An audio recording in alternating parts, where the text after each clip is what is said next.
नहमदुहु व नसल्ली अला रसूलिहिल करीम अम्मा बाद फ़ाउज़ बिल्लाहि मिनश्शैतानिर्रजीम बिस्मिल्लाहिर्रहमानिर्रहीम। मोहतरम नाज़रीन, यासीन शजब्बारी रूहानी दुनिया यूट्यूब चैनल के साथ आपके सामने एक ऐसा ख़जाने वाला अमल लेकर हाजिर हुआ है।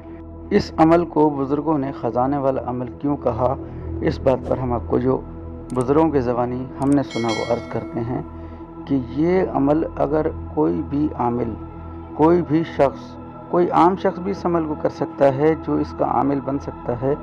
अगर कोई भी इसका आमिल बनना चाहे तो इस अमल को रोज़ाना की बुनियाद पर उसे 40 दिन मुतवातर करना होगा। ये अमल ऐसा है कि इस अमल से आपकी हर किस्म की तंगदस्ती, मोहताजी, माली परेशानी और तमाम इक़साम जो जादू या बंदिश वगैरह के मामलात हैं उन तक से भी इंशाअल्लाह आपकी हिफाजत भी होगी। और अगर किसी ने कुछ जादू या इस किस्म के मामलात करवाए हुए हैं तो रब ताला ने चाहा तो इस अमल की बरकत से वो भी ज़ाइल हो जाएंगे। नाज़रीन, अगर इस अमल को आप यकीन कामिल के साथ और बताए गए तरीके से कर लेते हैं तो इंशाअल्लाह आप खुद देखेंगे कि इस अमल के फ़वाइद बेशुमार हैं, इस कदर ज़्यादा हैं कि बयान से बाहर हैं।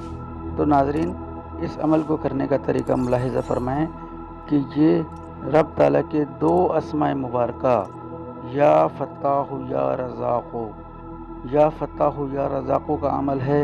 और ये अमल अगर आप करते हैं तो इसका तरीक़ाकार बहुत ही आसान है कि आपने रोज़ाना फ़जर की नमाज के बाद, या कि बेहतर रहेगा कि आप तहज्जुद की नमाज के बाद इस अमल को करें। रोज़ाना की बुनियाद पर आपने सिर्फ़ और सिर्फ इसकी 10 तस्बीह यानी कि 1000 की तादाद आपने इसकी पढ़नी है। अव्वल और आखिर दुरूद इब्राहिमी आपने 11-11 या 21-21 बार पढ़नी है और दरमियान में आपने ये अमल करना है। और उसके बाद अपने लिए रिज़्क़ के दरवाज़े खुलवा लेने हैं। आप जो चाहें अपनी हाजत मनवा सकते हैं। ये अमल बहुत ही क़वीउल असर है, यानी कि फ़ौरन असर करने वाला है।